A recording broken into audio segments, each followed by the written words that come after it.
August 7, 1942. A small tropical island in the South Pacific, barely known to most Americans, suddenly became the epicenter of one of World War II's most brutal and decisive battles. For 6 long months, soldiers would fight in heat, hunger, and horror. This was Guadalcanal, and here, the tide of war would begin to turn. To the casual eye, Guadalcanal looked insignificant, but to military strategists, it was a dagger aimed at the heart of Allied supply routes. Japan was building an airfield there, a launch pad to control the skies and threaten Australia. If completed, the Allies' position in the Pacific could collapse. The U.S. had no choice but to strike first. At dawn on August 7, U.S. Marines stormed the beaches under gray skies and heavy humidity. The initial landing met little resistance. Japanese forces, caught off guard, retreated into the jungle. By nightfall, the Americans had captured the airfield, later renamed Henderson Field. It seemed like a quick and easy victory, but the jungle was just beginning to whisper its warnings. Then came the counterattacks, wave after wave of Japanese soldiers emerging from the trees, often at night, often in silence.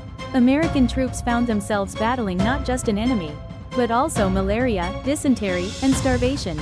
Ammo ran low, food spoiled in the heat, rain turned trails to rivers. And yet, the men held the line.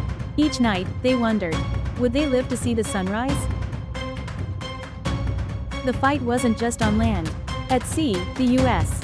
and Japanese navies clashed in some of the bloodiest battles of the Pacific. The Battle of Savo Island, Eastern Solomons, Cape Esperance, and Santa Cruz. Each side lost ships, aircraft, and men, but neither yielded. Meanwhile, on land, a ragtag group of Marine pilots, the Cactus Air Force, took to the skies in worn-out planes.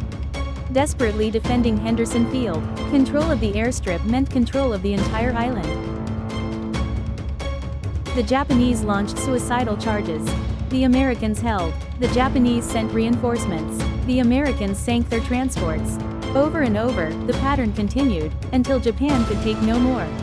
In February 1943, the last Japanese troops slipped away under cover of darkness. For the first time in the war, the unstoppable Japanese advance had stopped. Guadalcanal was more than a battle, it was a crucible. It forged a new kind of soldier. It proved that the United States could stand toe-to-toe with Japan. And it set the tone for the long, bloody island hopping campaign to come.